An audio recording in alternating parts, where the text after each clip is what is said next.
이거는 징조다. 뭐라고 했어? 라고 하는 거예요. 여우처럼. 그런 말은 러시아에서는 안 써. 이러는 거예요. 흔히 말하는 그런 썸 타는 관계가 되었습니다. 언제부터 사귀었다. 딱 이렇게 말하기가 굉장히 어려웠어요. 왜냐면 처음에는 저는 이게 사귀고 있는 건지도 몰랐어요.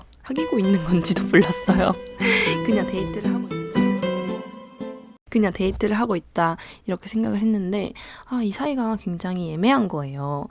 딱 남자친구라고 말하기도 좀 그렇고, 왜냐면 한국처럼 딱 우리 사귀자, 그래 오늘부터 1일이야 이렇게 안 하니까.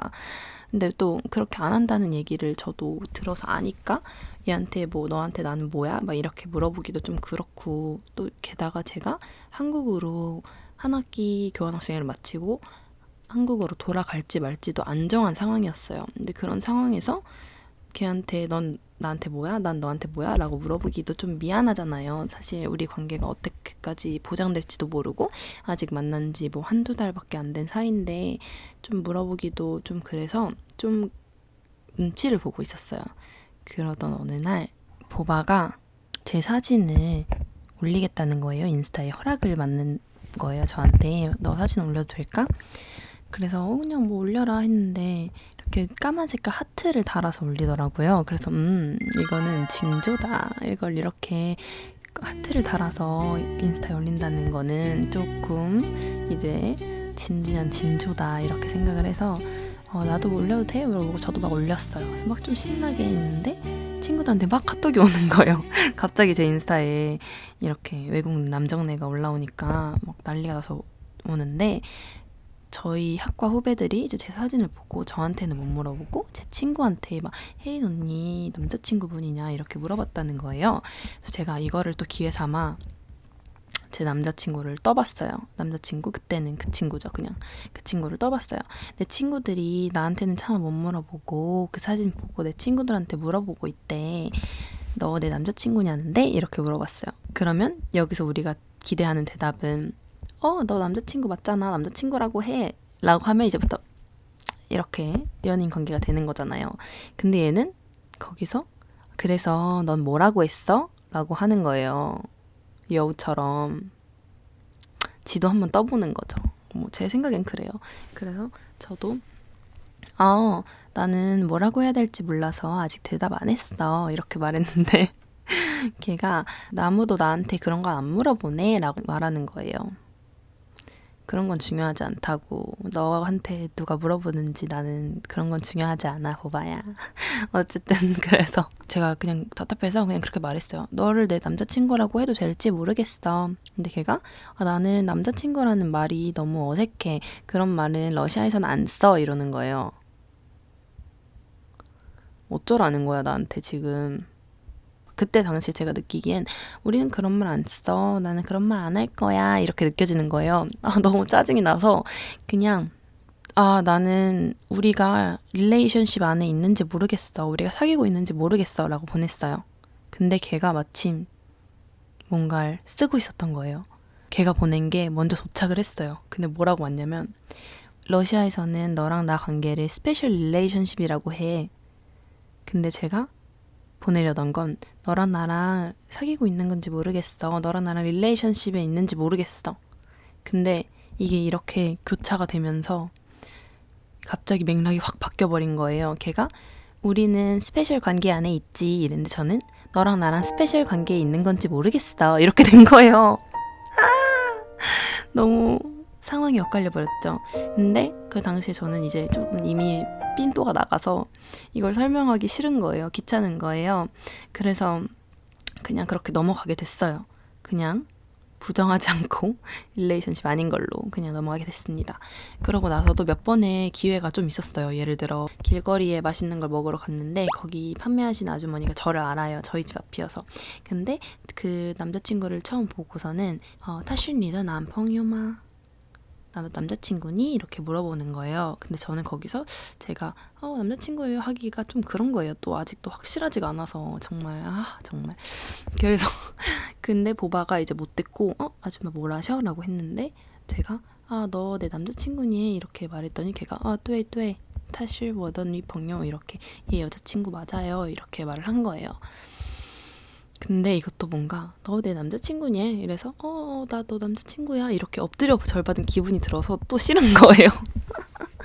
아 몰라 그때 좀 제가 삐뚤어졌었나 봐요. 뭔가 그렇게 엎드려 절받기는 싫었어요. 왜냐면 그 전에도 그런 적이 있었거든요.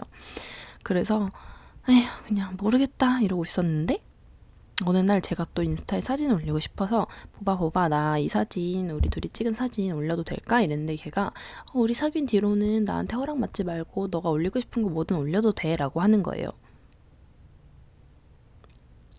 그렇구나. 우리 사귀고 있었구나. 나만 몰랐구나. 이렇게 된 거죠. 그래서 저희는 연인이 됐습니다. 정말 허무하고도 어이없는 이런 라브 스토리. 여러분들이 궁금하실 것 같아서 가지고 왔어요. 그래서 저희는 그렇게 공식적으로 연인이 되었고 저는 1년을 원래 교환학생을 간 상태였는데 이거를 한 학기로 그냥 단축을 할지 아니면 계속 1년을 갈지 좀 고민을 하고 있는 단계였거든요. 보바도 지금 제가 고민하고 있는 걸 알고 있었고 그러던 와중에 제가 결단을 내리게 됐어요. 그냥 한 학기만 하고 돌아가야겠다. 나는 한국에 꿈이 있는 사람이니까 가서 내가 하고 싶은 걸 준비를 해야겠다. 이렇게 생각을 하고 다음날 보바를 만났어요. 만나서 맛있는 것도 먹고 좀 놀다가 카페에 앉아서 얘기를 하는데 마침 딱 보바가 그 얘기를 꺼내는 거예요. 그때가 12월 좀 초 정도였거든요. 그래서 이제 저희도 막 되게 사귄 지 얼마 안 돼서 엄청 좋을 때고 그런 때였는데 걔가 물어보더라고요. 너 한국에 언제 돌아갈지는 정했어?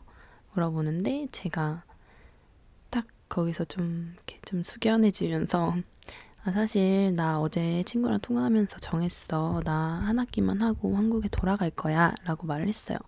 제가 정확히 기억은 안 나는데 아마 이게 제가 사귄다는 거를 알아채기 전이었던 것 같아요. 그래서 그냥 좀 더 심란하게 얘기를 했죠. 얘랑 좀 더 만나고 싶은데 나는 돌아가야 하니까 이렇게 좀 슬픈 마음으로 얘기를 했는데 걔도 아니나 다를까 동공이 약간 잠깐 흔들리더라고요. 동공 지진이 이렇게 1초 왔다 갔어요.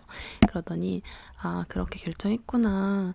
그래 너의 선택이니까 그거는 잘 결정했다 이렇게 말을 하고 잠깐 말이 없더라고요. 그래서 되게 슬프고 아련한 분위기가 됐어요. 되게 막 만나고 싶지만 만날 수 없는 슬픈 커플의 운명 막 이런 약간 그런 분위기가 한 1분 정도 스쳐 지나가고 걔가 그렇게 말을 하는 거예요. 내가 한국에 너를 보러 갈게. 너가 한국으로 돌아가도 내가 한국에 가서 너를 보러 갈게 라고 하는 거예요. 그래서 저는 뭐 그러니까 방학 때 한 번, 뭐 많아봤자 2번 이렇게 한국에 오겠다는 소린가 보다. 이제 친구들끼리도 한국에 놀러 오고 할 수 있으니까 그냥 그렇게 얘기하는 거겠다. 그리고 예의상 그렇게 얘기하는 거겠지라고 생각하고 그래 나 한국에 있을 거니까 언제든지 한국 보러 와. 우리 맛있는 것도 먹고 좋은 데 놀러 가서 재밌는 거 많이 하자 이렇게 얘기를 하고 그렇게 지났어요. 시간이. 그래서 저희는 그 이후로도 굉장히 잘 놀았고 12월 한 달 동안 정말 막 서로 많이 알아가면서 되게 정말 보통 연인처럼 그렇게 발전이 됐어요. 그러고 나서 1월 4일, 5일인가? 이때쯤 보바는 러시아로 방학을 보내러 가게 됩니다. 저는 한 일주일 정도 더 있다가 1월 중순쯤에 한국으로 돌아왔고요. 그래서 그때부터 롱디가 시작이 됐죠. 2018년 1월부터 롱디를 시작하게 됐어요. 그러고 나서 보바가 러시아에서 지내는데 정말로 한국에 여행을 오게 된 거예요. 그래서 정말로 한국에 오는구나 얘가 정말 재밌겠다 해서 첫 번째 여행은 정말 빡세게 관광객처럼 엄청 많은 곳을 돌아다니면서 한국의 모든 거를 습득을 했어요. 막 인사동 가고 남산타워 갔다가 롯데타워 갔다가 막 보쌈 먹이고 삼계탕 먹이고 뭐 먹었지? 양념갈비 먹이고 불고기 먹이고 막 모든 관광객들이 한다는 건 다 했어요. 그러고 나서 이제 러시아로 돌아갔는데 2월 달에 애가 또 오겠다는 거예요. 그래서 너가 오면 좋지 나야 좋지 근데 이렇게 와도 되겠어? 근데 그래서 2월 달에 또 오고 보바는 다시 중국에 더 있어야 되는 상황이어서 중국으로 다시 돌아가게 됐습니다. 그러고 나서 저는 한국에서 학교를 다니는데 얘가 저를 보러 한 달에 한 번씩 한국을 오는 거예요. 그래서 얘가 왜 이렇게 자주 오지? 한국에 나를 보러 오겠다는 말이 이렇게 자주 오겠다는 거였나? 그래서 한 달에 한 번씩 거의 한국에 오게 됐어요. 그래서 작년 한 해 동안 총 보바는 9번 한국을 왔고요. 저는 상해를 3번 갔어요. 그리고 같이 태국 여행도 갔다 왔고요. 이렇게 1년간의 롱디 생활을 마치고 2019년을 같이 또 맞이를 하게 됐습니다. 이렇게 긴 스토리가 저희가 어떻게 만나게 되었는지에 대한 이야기였고요. 사실은 얘기하자면 정말 끝도 없이 얘기를 할 수 있을 것 같아요. 정말 에피소드가 정말 많았거든요. 여러 가지 에피소드들이 너무 많은데 오늘 Q&A가 안 끝날 것 같아서 그냥 여기까지 얘기하는 걸로 할게요. 롱디 계획을 여쭤봐 주신 분들도 있는데 사실 딱히 롱디 계획이랄 게 없어요. 걔는 상해에서 아직 조금 더 있어야 하는 대학원생이고 저는 한국에서 취업을 하고자 하는 목적이 있기 때문에 이걸 이룰 때까지는 일단 한국에 있을 것 같아요. 그래서 앞으로 저희의 미래가 어떻게 될지는 저희도 아직 잘 모르겠고 다만 확실한 거는 이제 언젠가는 롱디는 끝내야 되지 않겠냐, 누군가 어디로 와야 할 것이다 라는 것을 그냥 생각만 하고 있어요. 저는 개인적으로 보바가 한국으로 왔으면 좋겠는데 또 여러분들이 질문해 주신 것들이 굉장히 많아요. 뭐 연락은 어떻게 하시냐, 비용은 어떻게 사용하시냐, 의사소통에 어려움 없나요, 크게 싸우신 적 있나요 등등 굉장히 많은 질문들을 주셨는데 오늘 영상이 너무 막 길어질 것 같은 관계로 이 영상은 2번째 Q&A 영상에서 가지고 오도록 할게요. 그리고 저에 대한 질문이나 뭐 영어나 중국어 공부법 어떻게 교환학생 하셨는지 등에 대한 질문들도 굉장히 많이 받았거든요. 이런 질문들은 저에 대한 Q&A 영상으로 또 가져올 테니까 이것도 많이 기대해 주시고 기다려 주셨으면 좋겠어요. 저 지금 보바한테 채널 뺏길 위기라서 어쨌든 저에 대한 Q&A도 많이 기대해 주시고 우리는 다음 영상에서 또 만나요.